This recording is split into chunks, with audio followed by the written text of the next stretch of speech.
नमस्कार, उत्तराखंडी खबरों में आपका स्वागत है। मैं हूं आपके साथ शैलेंद्र चौहान। खबरों की शुरुआत करेंगे उससे पहले एक नजर हेडलाइंस पर। देहरादून दौरे पर सीएम धामी आज करेंगे मुख्यमंत्री खिलाड़ी उदयमान योजना का शुभारंभ। पुलिस लाइन मैदान में होगा कार्यक्रम। सीएम धामी की नवनियुक्त पदाधिकारियों के साथ बैठक। देहरादून प्रदेश कार्यालय पर सीएम करेंगे बैठक।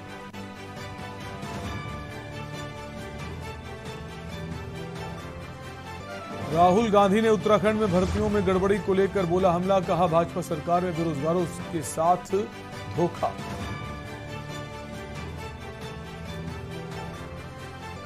यूके एसएससी पेपर लीक मामला। उत्तराखंड में 10 वर्ष से चल रहा था युवाओं को छलने का खेल। बेची जा रही थी सरकारी नौकरियां। रुद्रपुर के सिडकुल की ब्रिटानिया कंपनी में लगी भीषण आग। एसडीआरएफ ने किया राहत और बचाव कार्य।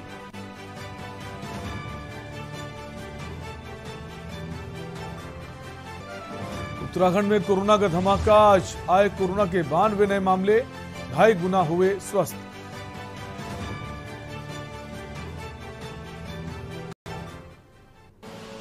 आप देख रहे हैं के न्यूज, खबरों का सारथी।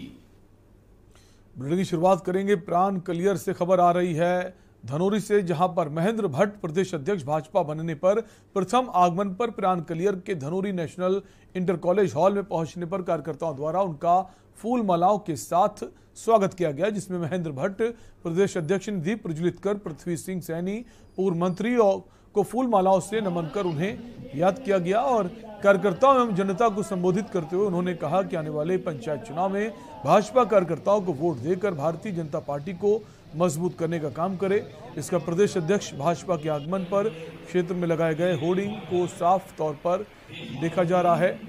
प्रदेश की सियासत से इसका दूरगामी परिणाम भी हो सकता है।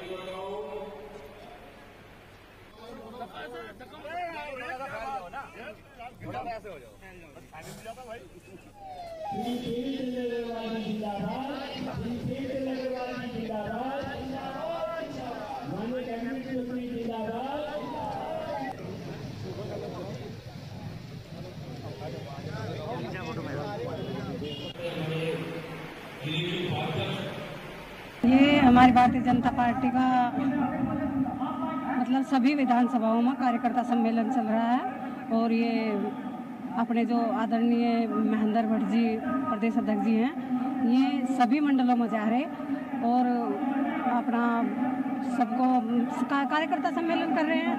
और कार्यकर्ताओं में एक जोश है कि अपने महेंद्र भट्ट जी कुछ अपने कार्यकर्ताओं के लिए अच्छा, जैसा अपने जिला पंचायत चुनाव आ रहे हैं उनके लिए कुछ अच्छा संदेश दें और अपनी जिला पंचायत निकल जाएं, अपने प्रधान बीडीसी वगैरह सभी बन जाएं।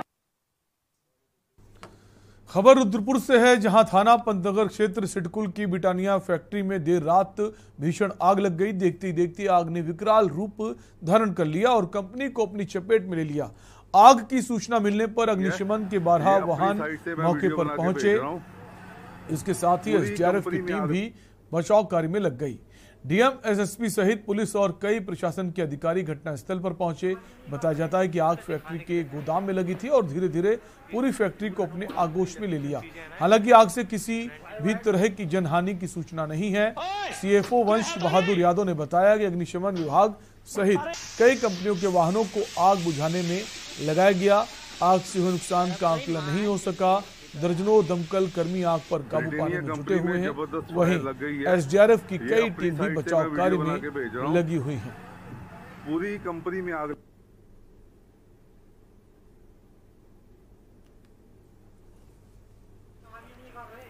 दिखाने के लिए है कि दूर हटो, मार्ग में इलेक्ट्रिशियन चीजें है ना। ओए, कोई है तो नहीं? अरे पूरी मार चुकी तो यार। खबर ऋषिकेश से है, जहां शहर के बीचों बीच बने ट्रेसिंग ग्राउंड के कूड़े को हटाने के लिए कांग्रेसी पार्षद धरना प्रदर्शन कर रहे हैं और बीजेपी सांसद और कैबिनेट मंत्री पर रहे हैं। वहीं नगर निगम में भाजपा पार्षदों ने 14 15वें वित्त आयोग की मद से कूड़ा निस्तारण के लिए बोर्ड की सहमति से 8.65 करोड़ रुपए जमा किए थे। ये बड़ा घोटाला है। वहीं बीजेपी पार्षदों का कहना है कि वो पैसा कहां गया और किस मद में खर्च किया गया, जिसका हिसाब अधिकारी दें। उस पैसे से टीचिंग ग्राउंड का कूड़ा साफ होना था।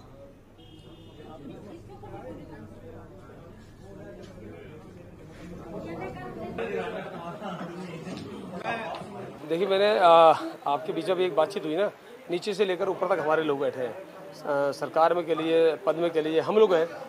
लेकिन जब हमारे लोग बैठे हैं तो कहने के विश्वास पे भी एक बात होती है और विश्वास के साथ काम होता है।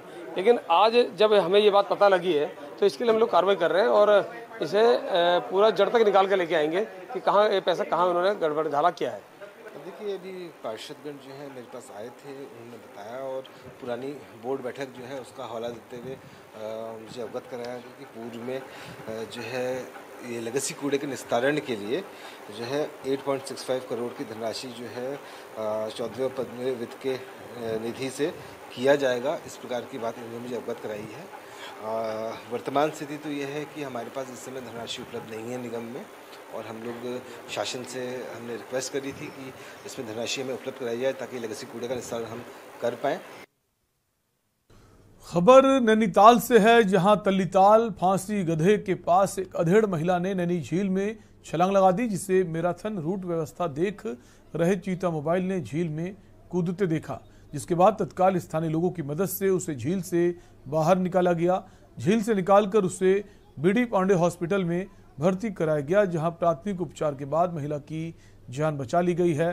प्राप्त जानकारी के अनुसार नैना गांव जोलीकोट की रहने वाली बताई जा रही है। करीब 48 से 50 साल की ये महिला है, जहां से आज सुबह अचानक वो चली गई थी। जानकारी ये भी है कि महिला का मानसिक संतुलन ठीक नहीं है, जिस कारण उसके द्वारा इस प्रकार का कदम उठाया गया है।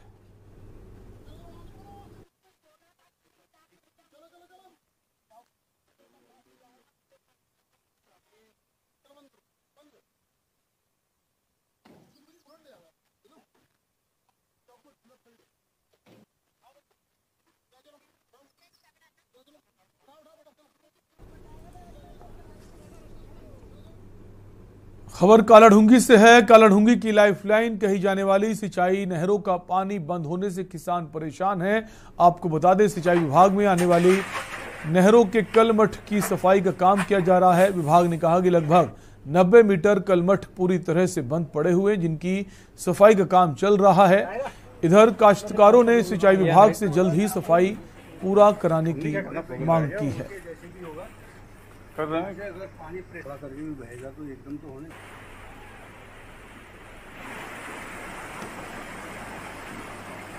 बंद हो गया, कोई फोटो नहीं बनती।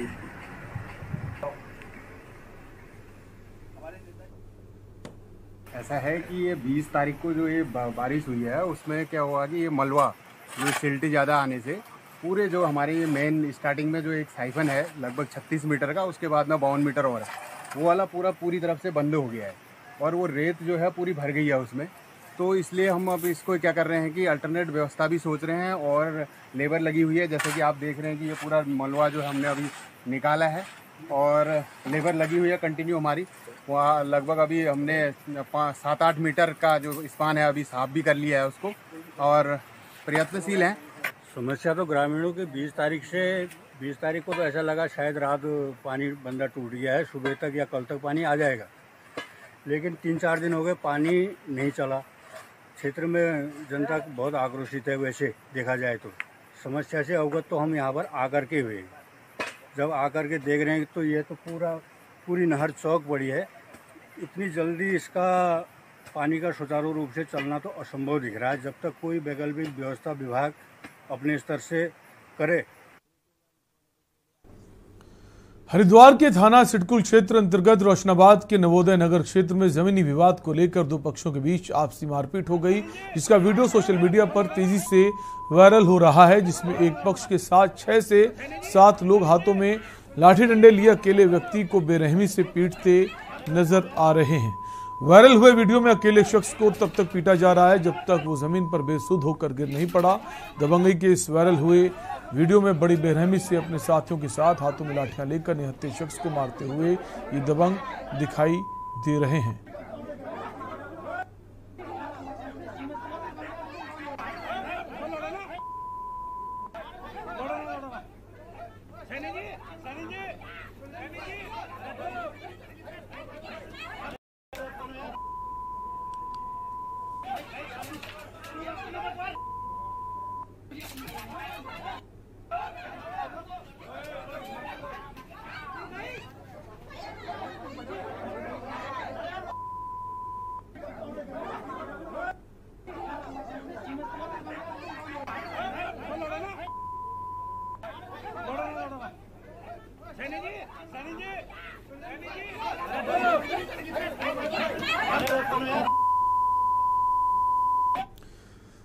मुख्यमंत्री पुष्कर सिंह धामी हरिद्वार दौरे पर रहे। हरिद्वार कनखल स्थित जगतगुरु आश्रम में शंकराचार्य स्वामी राजेश्वर का आशीर्वाद लिया। मुख्यमंत्री ने कहा कि संत समाज से उनका गहरा नाता है और समय समय पर उनका आशीर्वाद लेने आते हैं।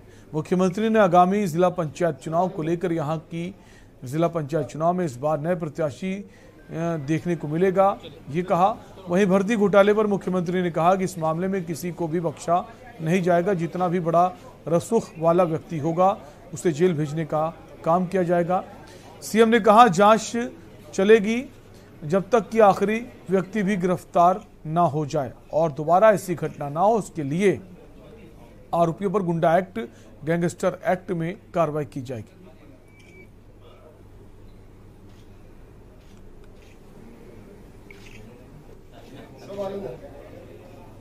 संत समाज हमेशा से हम लोगों को प्रेरणा देने का काम करता है और आशीर्वाद से हम लोग जो भी अपने काम कर रहे हैं उन सब कामों में लगे रहते हैं और समाज के बारे में, धर्म के बारे में, अध्यात्म के बारे में सभी चर्चाओं पर हमेशा उनका मार्गदर्शन रहता है। यही आपको सब नया जिला परिषद में सारे नए प्रतिनिधि मिलेंगे। नया जो है हमारा प्रतिनिधियों का चुनाव हो रहा है, उसके लिए हमारी सरकार पूरी तरह से तैयार है। हम लोगों ने सारे तैयारियां कर ली हैं, तय समय सीमा पर सब चुनाव हों। देखिए, हमने कहा है कि सभी भी जो भी भर्ती पे घोटाले हुए हैं उन सभी घोटालों की जांच चल रही है और उस पर एसटीएफ ने बहुत अच्छा काम किया है। अभी तक 25 गिरफ्तारियां अभी तक हो गई हैं और एक एक करके सबको बाहर निकाला जा रहा है। चाहे कोई कितना ही बड़ा क्यों ना हो, किसी के तार किसी से जुड़े हो क्यों ना हो, जांच उससे प्रभावित नहीं होने वाली है और अंतिम व्यक्ति जब तक इस घोटाले में जो लिप्त होगा नहीं पकड़ा जाएगा तब तक ये जांच चलेगी। इस घटना की पुनरावृत्ति न हो, इस प्रकार की घटनाएं न हो, इसलिए इस पर कड़ा रूख और जो लोग इसमें लिप्त हैं उनके खिलाफ जो है गुंडा एक्ट, गैंगस्टर और उससे अन्य भी जो धाराएं हो सकती हैं उन सभी धाराओं पर कार्रवाई करेंगे। उत्तराखंड अधीनस्थ सेवा चयन आयोग के भर्ती घोटाले की अब तक की जांच में राज्य के 9 जिलों में नकल माफिया का जाल सामने आ चुका है। इस बीच पेपर लीक मामले में अब तक की सबसे बड़ी कार्रवाई की गई है। शनिवार को RIMS कंपनी लखनऊ के मालिक राजेश चौहान को एसटीएफ उत्तराखंड ने पेपर लीक करने और केंद्र पाल व अन्य के माध्यम से सौदा करने के साक्ष्य के आधार पर गिरफ्तार किया। इसी कड़ी में SSP अजय सिंह पत्रकारों को बताया कि अन्य गवाहों और टेक्निकल साक्ष्य से ये सामने आया कि रिम्स टेक्नोलो सॉल्यूशंस लिमिटेड का स्वामी राजेश चौहानी प्रश्न पत्र लीक का मुख्य अभियुक्त है, जिसने बड़े स्तर पर लीक करवाया और कई अभ्यर्थियों को प्रश्न पत्र उपलब्ध कराकर करीब 2 करोड़ का अवैध धन अर्जित किया है। सचिवालय रक्षक भर्ती मामले में प्रदीप पाल ने आयोग के भीतर से पेपर लीक कराया था। 24 घंटे के अंदर कई महत्वपूर्ण गिरफ्तारियां हो सकती हैं।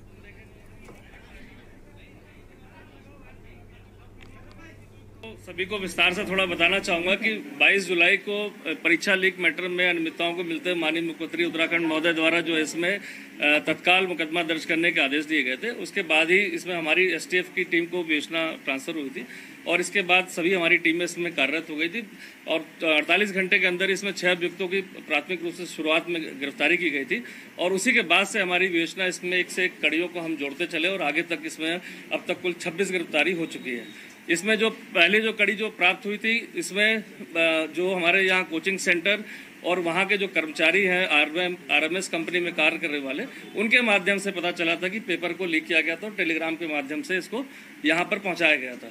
उस संबंध में जो गिरफ्तारी हुई उसकी पूछताछ पर गढ़वाल में भी और कुमाऊं में भी काफी सारे प्रश्न पत्र जो पहुंचे थे अभ्यर्थियों को, उनकी गिरफ्तारियां हुई और साथ ही साथ छात्रों के इसमें बयान किए गए।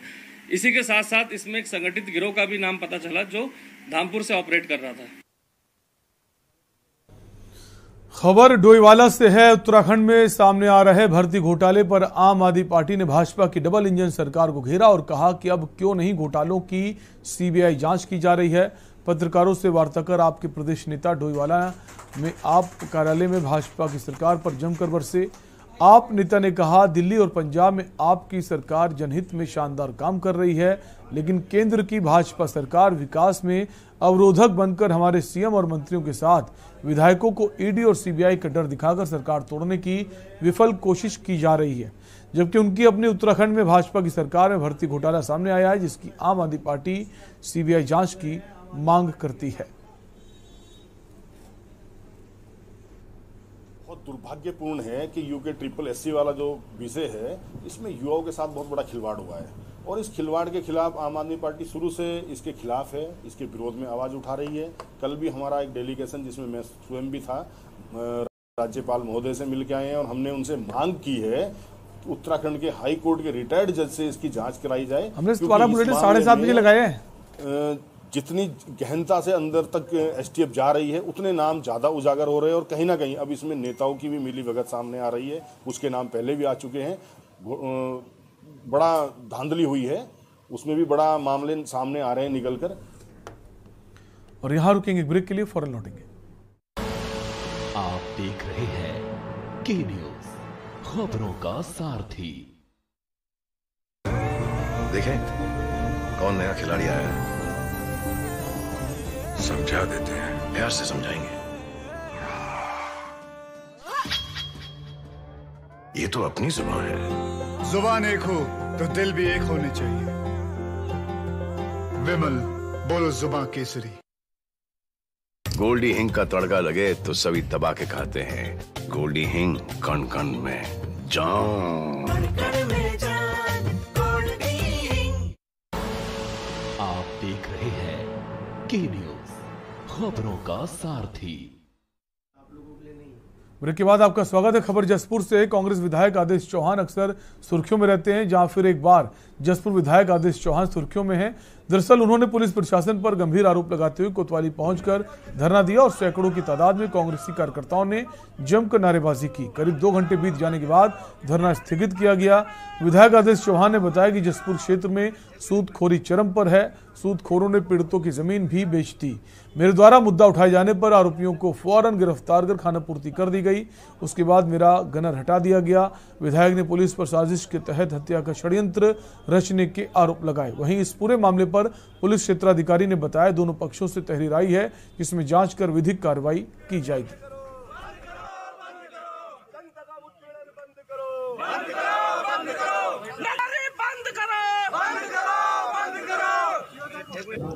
जसपुर में नशाखोरी, सूदखोरी बहुत चरम सीमा पे है। शराब माफिया सब हावी है।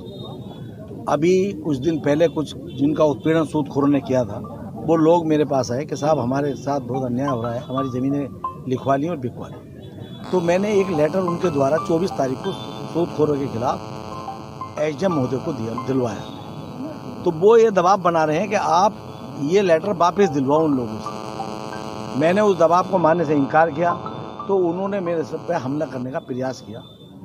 जो मैंने कोतवाल को तुरंत फ़ोन किया तो कोतवाल ने यहाँ से गाड़ी भेजी और उनको पकड़ लाई। इसके लिए तुरंत पकड़ लाई, इसके लिए धन्यवाद भी दूंगा। कृष्ण कुमार नाम का कोई आदमी है जो ब्याज पे पैसे देता है लोगों को। तो उसने किसी व्यक्ति को पैसा दिया था ब्याज पे, फिर उससे चेक ले लिया था, जिसकी कंप्लेंट उसने फिर माननीय न्यायालय में कर दी थी। तो इसके अगेंस्ट कुछ लोगों ने एसडीएम जसपुर में ये कंप्लेंट दी थी कि इसी के खिलाफ, सूदखोरी के खिलाफ इंक्वायरी की जाए। तो उसी संबंध में कल माननीय विधायक जी के आवास पे ये लोग गए थे, दोनों पक्षों के लोग थे। तो उसी में उनमें कुछ आपस में कहा सुनी हो गई, बहस हो गई। तो उस संबंध में दोनों पक्षों से हमारे पास तहरीर आई है, जिसके संबंध में जांच चल रही है और उसके बाद उस पर नियमानुसार बहुत जल्द विधिक कार्रवाई की जाएगी। सरोवर नगरी नैनीताल में 1 सितंबर से शुरू हो जाने जा रहे विश्व विख्यात मां नंदा देवी महोत्सव की भव्य तैयारियां शुरू हो गई हैं। नगर में कई जगहों पर तोरण द्वारा बनाए जा रहे हैं। इस बार पहली बार 7 दिनों तक देवी के साथ नैनी झील की पूजा की जाएगी। मां नंदा सुनंदा की मूर्तियों के निर्माण के लिए इस वर्ष जोलीकोट के भल्यूटी गांव से कदली वृक्ष लाया जाएगा, जिसके बाद मूर्ति निर्माण के साथ 4 सितंबर को मूर्ति की प्राण प्रतिष्ठा होगी। बाद में मंदिर को श्रद्धालुओं के लिए खोल दिया जाएगा। 3 दिनों तक पूजा अर्चना के बाद 7 सितंबर को डोले का विसर्जन किया जाएगा। इस बार नैना मंदिर में महोत्सव के दौरान भजन संध्या का आयोजन भी किया जाएगा। इसके साथ ही दीपदान नैनी झील में होगा। इस आयोजन का उद्घाटन नैनीताल सांसद अजय भट्ट करेंगे।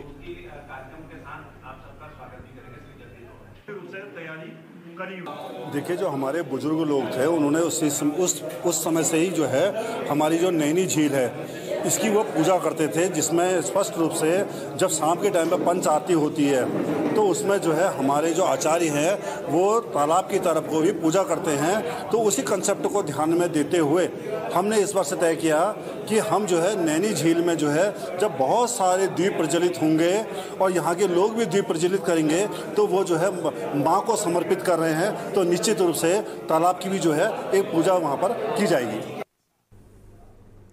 और इस बीच किच्छा से खबर आ रही है। खबर किच्छा से आ रही, ट्रैक्टर ट्रॉली को ट्रक ने मारी टक्कर। श्रद्धालुओं से भरी थी ट्रैक्टर ट्रॉली, जिसे ट्रक ने टक्कर मारी है। कई लोगों की मौत की खबर आ रही है। किच्छा का ये घटनाक्रम आपको बता रहे हैं। ट्रैक्टर ट्रॉली में लगभग 35 से 40 लोग थे सवार।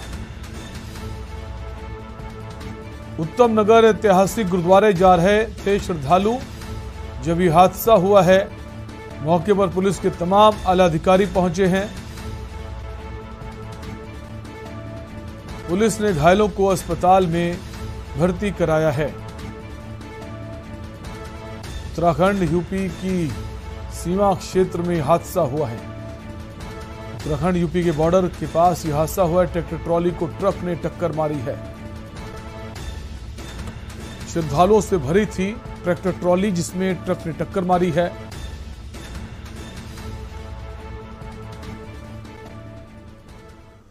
और उत्तराखंडी खबरों में फिलहाल के लिए आपसे लेंगे इजाजत। देखते रहिए के न्यूज इंडिया। नमस्कार।